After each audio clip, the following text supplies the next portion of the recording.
Eh, ada dari Fajarudin, mudah-mudahan orangnya masih ada ya di situ ya. Dalam sholat Jumat kok ada ini yang dicontohkan Nabi kita 1 atau 2 kali gitu ya. Oh, ini tentang pembahasan azan 2 kali ya. Kalau tentang azan yang 2 kali yang pernah saya ini tuh yang subuh, yang azan saat di fajar kazib sama fajar shadiqnya gitu. Tapi yang Jumat itu memang ada ya. Kita pernah bahas di bab sholat juga itu ya. Saya harus buka kitab lagi deh. Kalau yang itu kitab sholatnya jauh banget ya. Insya Allah besok kita bahas lagi karena masih pembahasan bab sholat itu juga belum selesai juga sih ya. Nah, di sini ada pertanyaan lagi ya. Mana tuh? Maju berkembang. Kayaknya orangnya masih ada tadi maju berkembang itu di situ. Oh, hilang dia, nggak ada orangnya. Tapi nggak apa-apa deh.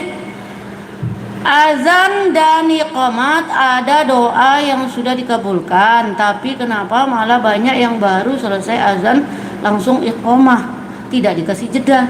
Dan saya lihat pun banyak jamaah yang tidak berdoa ketika di sela-sela azan dan iqamah. Oh, mungkin karena waktunya mepet ya. Jadi imam sudah perintahkan, karena ini kan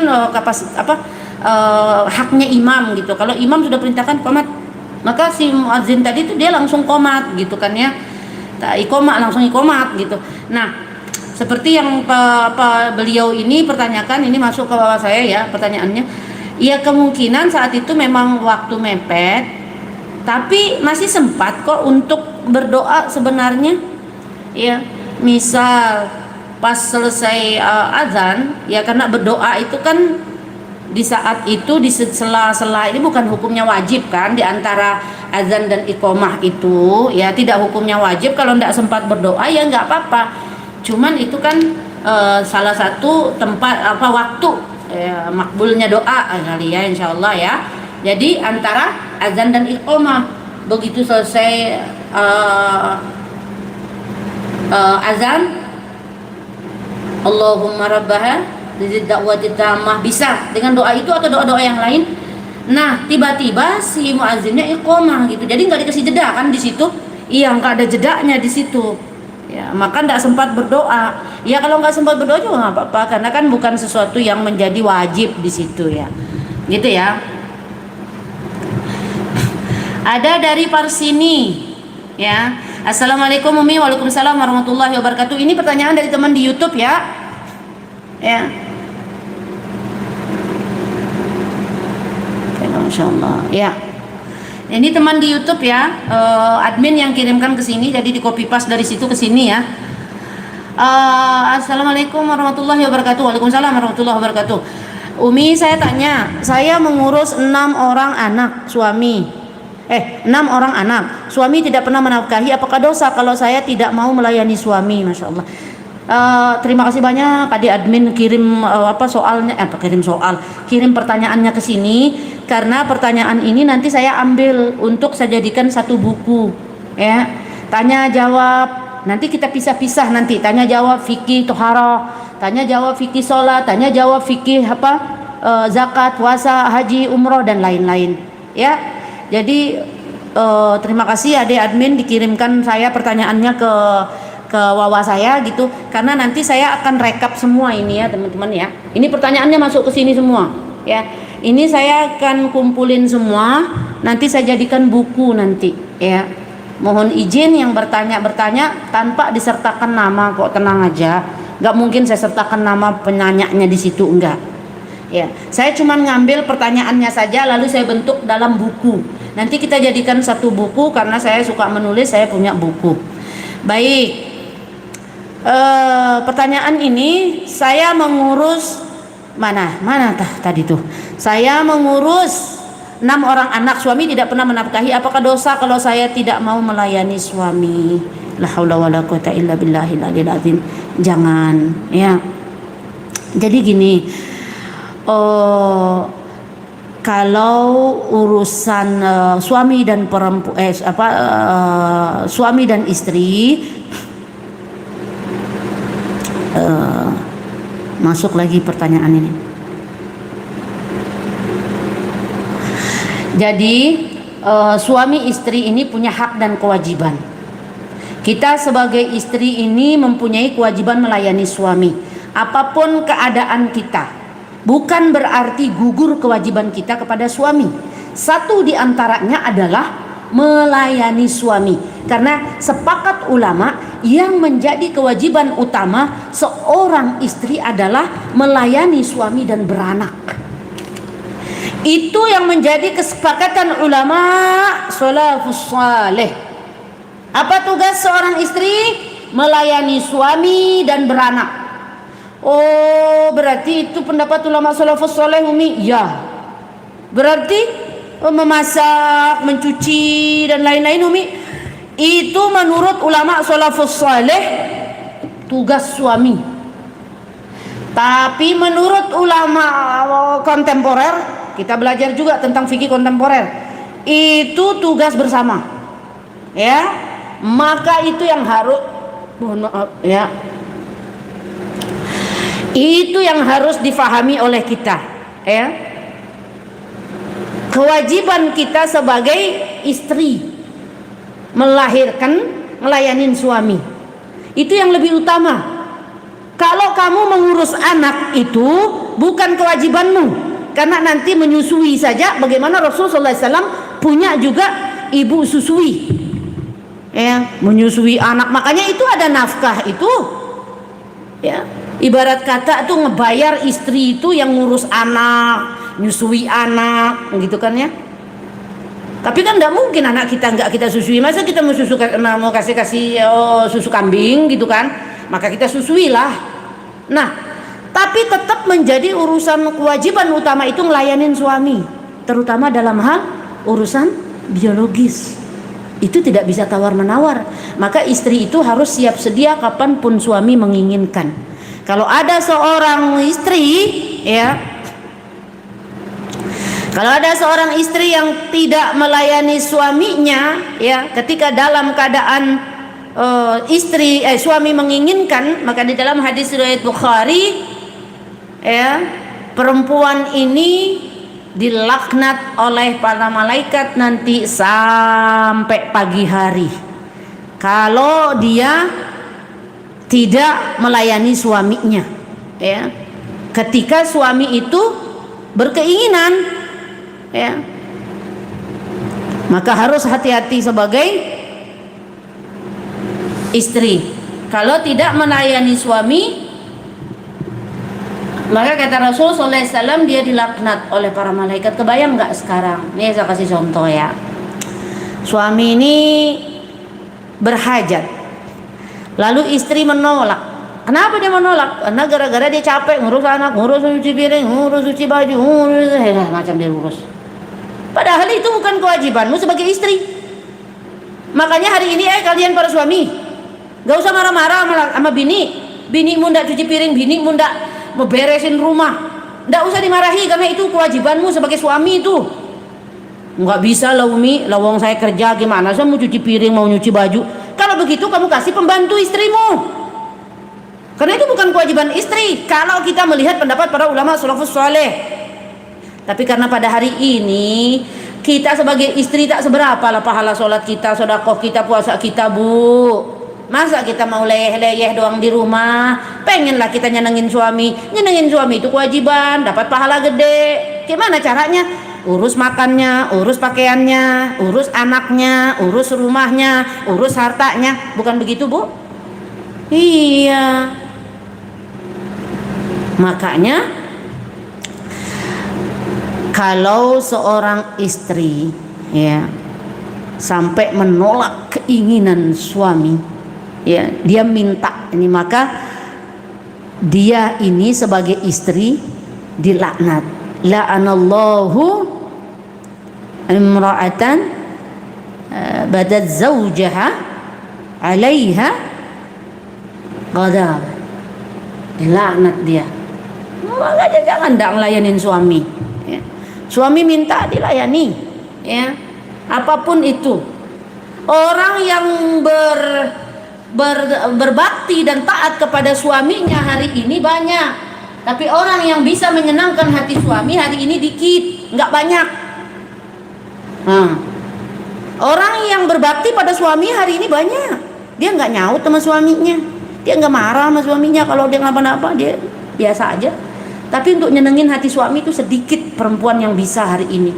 Lebih banyak perempuan bisa menyenangkan suami orang dengan joget-joget di kamera, dengan berhias-hias di luar. Dia nyenengin suami orang itu, nyenengin suami sendiri kagak. Ini masalah ini ya. Jadi ketika kamu capek sebagai istri, ketika kamu sibuk sebagai istri, bukan berarti gugur kewajibanmu melayani suami, terutama urusan biologisnya, ya. Karena itu kewajiban utama sebagai istri, ya. Kalaulah suamimu saat itu dia ngambek, itu bukan berarti dia sok-sokan, ya, patriarki sebagai suami, bukan, tapi dia sedang menjalankan kewajibannya.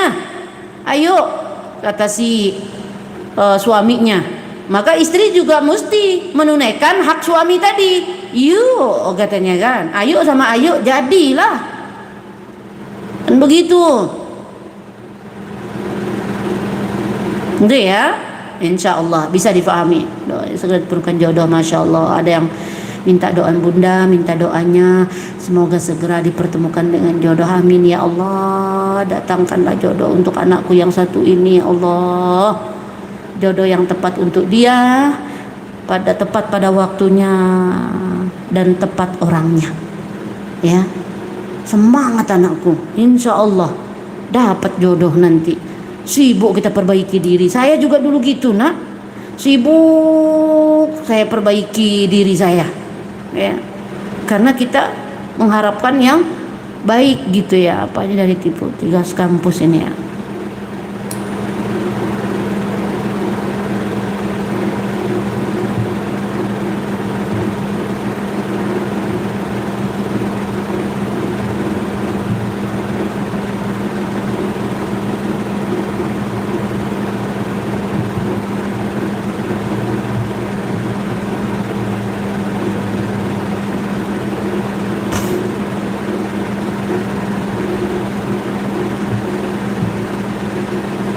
Iya, dah, itu ya.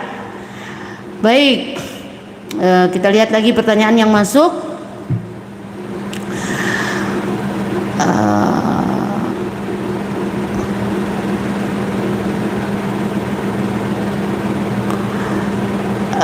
Mana tadi? Junaria 3, 2, 1 sekian. Ustazah, kalau malam Jumat saya baca suratul Kahfi, tapi lagi masih baca suratul Kahfi kumandangkan azan, apa berhenti dulu atau diterusin aja ngajinya, maksudnya gitu ya. Ya sebaiknya ya, karena itu yang paling baik. Ketika kita mendengarkan azan, ya, sebaik-baiknya kita menghentikan aktivitas dan menjawab seruan azan tersebut, ya. Itu ya sebaik-baiknya itu. Ya kalau enggak juga kan tidak menjadi dosa juga, apalagi ini sedang ngaji gitu kan ya. Lalu pertanyaan selanjutnya di sini masuk ke sini. Jangan heran ya teman-teman, kok Umi baca pertanyaan dari mana sih? Ini pertanyaan dikirim sama admin ke Wawa saya ya. Nih ya. Dan saya bersyukur karena nanti bisa dibukukan ini. Kita buat buku nanti dari sini ya. Ya, gitu ya.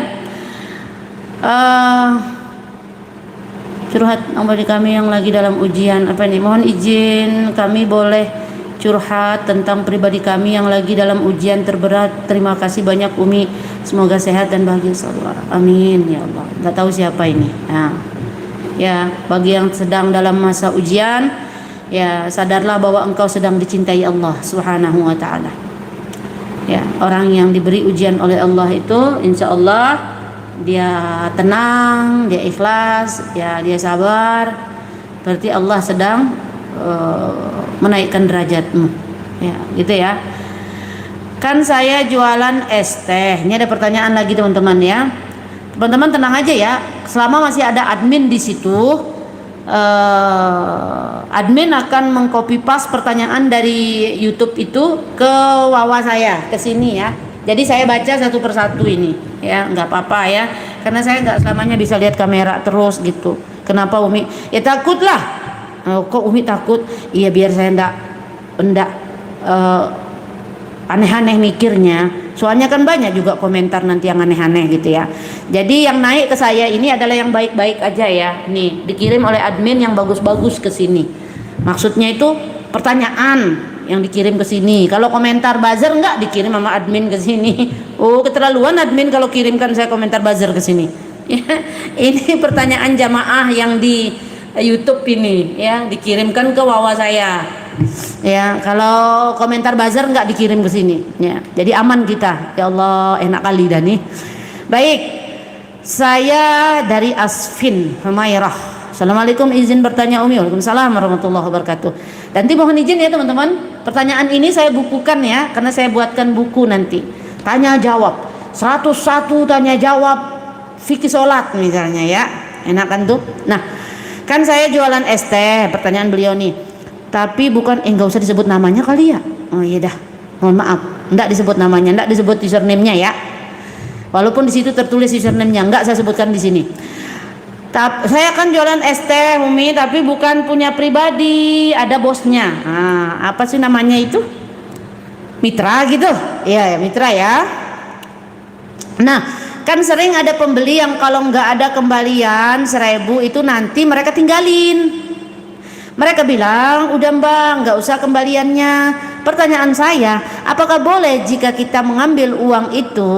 Mohon bimbingan dan pencerahannya, Masya Allah. Ini terkait dengan permasalahan tips, ya, uang tips. Uang tips, uang sisa, uang kembalian, ya, itu uang pemberian dari pembeli kita, ya. Maka karena sudah dihalalkan untuk kita, maka halallah untuk si pedagang ini, bukan halal untuk si bosnya tadi. Dari bos itu satu gelas itu 10.000, ya kan? Maka yang kita setorkan ke bos itu 10.000 saja. Adapun pembeli itu belanja ke kita, dikasih duitnya 50.000. Belinya berapa? Beli 2 aja. Bentar bang ya, saya cari kembalian dulu, saya tukar. Nggak apa-apa Bu, ibu ambil aja yang itu 30.000. Buat siapa? Buat bos atau buat si pedagang? Buat pedagangnya. Karena untuk si bos itu hanya kita kembalikan harga barang itu saja. Berarti dia dapat tips dong. Iya. Uang tips itu halal nggak? Halal. Dikasih tips loh, nih. Atau uang kembalian ibu ambil aja. Itu diikhlasin kan. Cuman kadang-kadang kan orang bingung tuh. Terus kalau gitu uang ini untuk siapa? Untuk saya apa untuk bos saya gitu? Ya untuk yang dagang lah. Karena si bosnya itu memberikan harga 1 cup itu 10.000 teh dingin di pinggir jalan tuh, misal contoh ya 10.000. Karena ini mitra ceritanya 10.000 gitu. Nah ada orang berbaik hati kan, beli dalam banyak-banyak gitu. Atau mungkin ada orang memang ingin sodakoh gitu, karena niatnya pasti begitu. Ya kan, beli 1 aja gitu kan ya, cuma nggak enak aja mau dikasih tuh si pedagangnya, ini saya sedekah saya misalnya, beli 1 aja deh, duitnya berapa? 100.000 gitu kan. Ih nggak ada kembali ya lagian yang belanja 10.000 duit 100.000 gitu kan ya. Kalau duit 100.000 minimal belanja 50.000 kayak gitu misal ya kan, kelabakan itu penjualnya. Tapi bagaimanapun itu sudah konsekuensi penjual, dia siap harus ada kembaliannya gitu. Nah sebentar Pak ya, saya cari kembalian katanya. Enggak apa-apa Bu, ibu ambil aja kembaliannya. Ya itu kan ya dia niatnya sedekah, enggak apa-apa, sah, ambil silakan. Ya, selanjutnya pertanyaannya dari Fulan bin Fulan. Enggak saya sebutkan nama. Tenang ya teman-teman, pertanyaannya semua masuk ke sini ya. Jadi saya baca di sini aja. Ini admin udah ngirim ke sini, senang kali ya saya. Berarti Umi enggak lihat kamera kagak? Dah, nanti ada admin yang situ ngopi pasti ke situ ke sini. Ya. Mana pertanyaannya lagi? Mana tadi? Sampai jualan es teh ya. Oke. Alhamdulillah.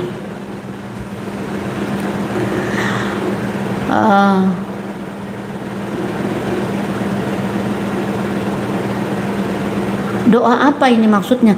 Assalamualaikum Umi. Nggak ada loh satupun doa apa namanya Pertanyaan yang saya lewatkan ini saya baca semua ya. Bisa nggak bisa saya jawab, saya baca aja dulu, ya kan? Kalau bisa saya jawab, nggak bisa saya jawab, saya cari aja jawabannya sampai ketemu. Ini ada pertanyaan di sini. Assalamualaikum Umi, dari Fulan bin Fulan. Waalaikumsalam warahmatullahi wabarakatuh. Katanya doa yang bisa diterima hanya doa dari ahlul bait aja atau ahli warisnya saja Umi. Apa maksudnya di sini? Ya mungkin maksudnya orang yang sudah meninggal kali ya. Sekali ya. Enggak lah, doa ini kan coba ala hadhihi niyya wa bi kulli niyatin salihah bi niyatin nafa wa intifa wa dzikr ibtiga madati wa qurbi. Atau ada mungkin yang ila hadratin nabi. Ya semua kita sebut itu, ya kan? Mukmin mukminat, muslim muslimat, annallaha yaghfiru lahum wa yarhamuhum wa yusqihum fil jannah wa yanfa'una bi asrarihim wa anwarihim wa ulumihim wa barakatihim fid din wad dunya wal akhirah. Al-Fatihah. Ada enggak di situ mukmin mukminat, muslim muslimat? Kan semua itu. Jadi enggak harus dari ahli bait kok. Enggak harus dari keluarganya doang gitu yang berdoa. Semua kita bisa saling mendoakan. Ya, itu ya. Selesai jawabannya. Lanjut. Ada pertanyaan lagi selanjutnya. Ya. Dari Fulan bin Fulan. Saya merasa terkendala untuk sholat